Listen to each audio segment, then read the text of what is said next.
کہ میں نے یہ گناہ کیے ہوئے ہیں، اور اللہ کے حضور میں نے معافی مانگی. میں نے 1200 اسٹیج ڈراماز کیے، الحمدللہ ایز اے سولو ماڈل کام کیا، پرفارمنس دیا، لوگ دیکھ رہے ہیں، دکھایا بھی ہے، دیکھ بھی سکتے ہیں. ٹی وی پہ ڈرامہ کیا، من جوگی 4 موویز کی، کیا بتاؤں، اتنا کچھ دیکھ لیا اپنی لائف میں کہ اب لگتا ہے کہ میری زندگی پوری ہو گئی ہے. میں نے اپنی لائف میں سب کچھ دیکھ لیا. جی ناظرین، تلسی بھٹ صاحب کی اپنے باتیں جانی. لاکھوں کمانے والے لاکھوں نے شاور کیا، کس کے لیے؟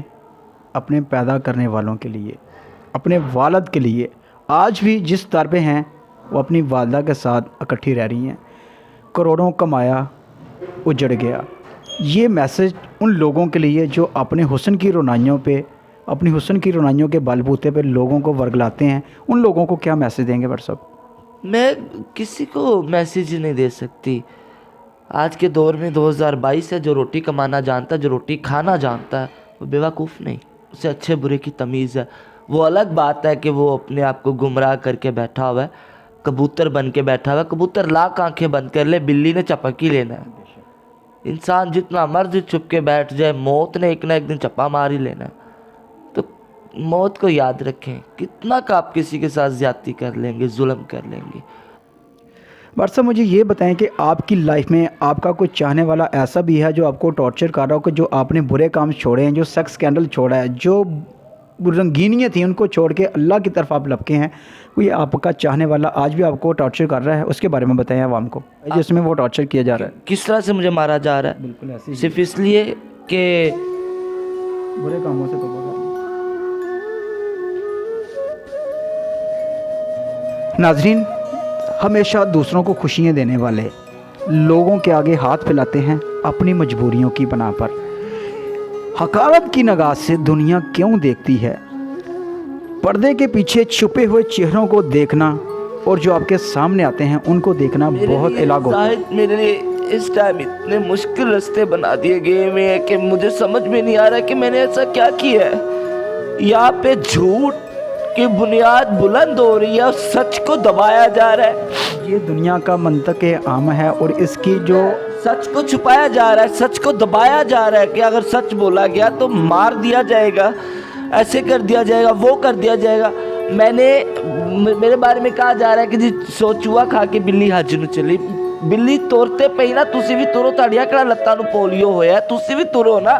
یہ ایک میسج ہے آپ لوگوں کے لیے. برائی کو چھوڑ کر اگر آپ اچھائی کی طرف چلے جاتے ہو تو آپ کی ٹانگیں کھینچنے والے بے شمار لوگ ہوتے ہیں. ناظرین، ابھی چند لمحے پہلے میں نے ایک ویڈیو دیکھی جس میں ایک انہی کا عاشق، ان کا چاہنے والا، ان کو کس طرح ٹارچر کر رہا ہے. ڈنڈوں کے ساتھ، سٹکوں کے ساتھ ان کے اوپر وار کیے جا رہے ہیں. بہمانہ طریقے سے ان کو تشدد کا نشانہ بنایا جا رہا ہے. کس بنا پر ان کو مجبور کیا جاتا ہے کہ دوبارہ سے اپنی اسی جنسی فائل کی طرف لپک آؤ جو انہوں نے چھوڑ دی ہیں. بات ان کی سچ کہ اگر دنیا نے یہ الفاظ اپنانے ہیں کہ ہم نے بلی سو چوہا کھا کے حج کو چلی، اگر وہ چلی ہے تو اس نے اپنے برے اعمالوں کو چھوڑ دیا ہے، اس کو اللہ کی ذات پاک نے اپنی طرف مائل کی ہے. تو کیوں یہ لوگ، کیوں یہ ظالم درندے اپنی ہوس کا نشانہ بنانے کے لیے ایسے لوگوں کو پھر اسی طرف لے کر جانا چاہتے ہیں؟ الحمدللہ زاہد صاحب، میں یہ لوگ جو مرضی کر لیں، مجھے چونکوں میں ذلیل کریں، میرے دوپٹے اتاریں، مجھے ماریں، جو بھی کریں، اور مجھے اس چیز سے فرق نہیں پڑتا.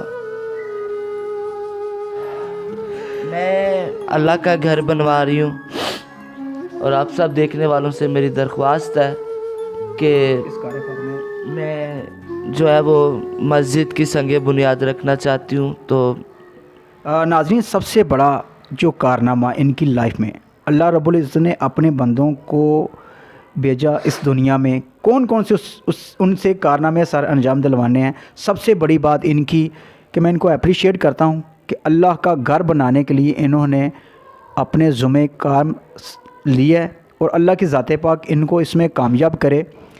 آج سڑکوں پہ اوپر کھڑے ہوتے ہیں خسرے، جن کو ہم خسرہ بھی کہتے ہیں، خواجہ اسرا بھی کہتے ہیں. 2 لفظوں سے پکارا جاتا ہے.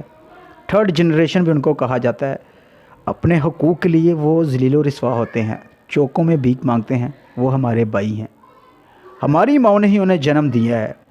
ہماری دنیا والے لوگ کیوں اس چیز کو ڈونیٹ کرتے ہیں، کیوں نہیں سمجھتے کہ یہ لوگ اللہ کی پیدا کی ہوئی مخلوق ہیں، ہم ہی میں سے ہیں، ہم ان کو کیوں غلط اور کیوں بری نظروں سے دیکھتے ہیں؟ کیا ایسا نظریہ چینج ہونا نہیں چاہیے؟ ایسی دکھ بھری داستان جب آپ کے سامنے آتی ہے آپ کے رونگٹے کھڑے ہوتے ہوں گے۔ اگر یہ مقافات عمل آپ کے ساتھ ہو، سوچیں اگر آپ ہی وہ تھرڈ جنریشن بن جاتے، اللہ کی ذات پاک آپ کو یہ مخلوق بنا دیتی، تو آپ کے اس وقت کیا خیالات ہوتے؟ اب دنیا کو اور ان خواجہ سراؤں کو کیا میسیج دینا چاہیں گے بٹ صاحب؟ بٹ صاحب مجھے یہ بتائیں کہ جو اس وقت خواجہ سرا آپ کی ہی لائف میں بے شمار ایسے ہیں، پتہ نہیں جن کی ہم کاؤنٹنگ بھی نہیں کر سکتے، ہمارے ہی بھائی تھے، ہماری ہی بہنیں ہیں، جن کو جنم دیتی ہیں ہماری مائیں، آپ بھی اسی پیڑ سے نکلتے ہو، آپ کو بھی پیدا کرنے والی اللہ ہی کی ذات پاک ہے، تو یہ دنیا آپ لوگوں کو کیوں حقارت کی نگاہ سے دیکھتی ہے؟ معاشرہ ہمیں عزت دے گا، لوگ ہمیں عزت دیں گے، پتہ ہے کب؟ جب ہم خود کو خود عزت دیں گے۔ بالکل، سب سے بڑی بات ہے، یا تو آپ لوگوں کو عزت کروانی نہیں آئی، یا آپ لوگ اپنی عزت چھین نہیں سکے۔ ایسا کرے، مختلف کرنا پڑے گا، ایسا کچھ قدم اٹھانا پڑے گا جو لوگوں کے لیے انسپریشن کا باعث بنے، جو لوگوں کے لیے توجہ کا باعث بنے، جو گمراہ غافل لوگ ہیں جو بہک چکے ہیں وہ آپ کو دیکھ کے راہ پہ آ سکیں، تو اس کے لیے کسی ایک کو تو میدان میں آنا پڑے گا، میسیج بننا پڑے گا۔ الحمدللہ مجھے میرے انٹرویوز اتنے سارے وائرل ہوئے، وہ آپ سب لوگوں نے دیکھے بھی ہوں گے، اور مجھے اللہ نے ہدایت عطا کی، یہ میرے اللہ کی کرم نوازی، اس میں میرا کوئی کردار نہیں۔ میں خاک سار ہوں، میں گنہگار ہوں، میں نے سب کچھ کیا ہوا ہے، میں کسی بھی لحاظ سے معافی کے قابل نہیں ہوں، پتہ نہیں روز محشر ہم لوگوں کے ساتھ کیا ہوگا، لیکن میں نے صرف ایک آواز بلند کی تھی، ہمیں ہمارا حق تب ملے گا جب ہمیں ہمارے حق اور حقوق کی پہچان خود ہوگی۔ ہمیں یہی نہیں پتہ کہ ہمیں چاہیے کیا، سوسائٹی سے ہمیں کیا لینا ہے، ہماری توقعات کیا ہے، ہماری امیدیں کیا ہے معاشرے سے۔ میں وہی ہوں، میرے آپ لوگوں نے پکس بھی دیکھی ہیں، کلپ بھی دیکھے ہیں، مجرے بھی دیکھے ہیں، اور آج میرے یہ آپ منہ پہ سنتے رسول بھی دیکھ رہے ہیں، تو اس کے مجھے کسی نے مشورہ نہیں دیا، میں نے خود کیا ہے۔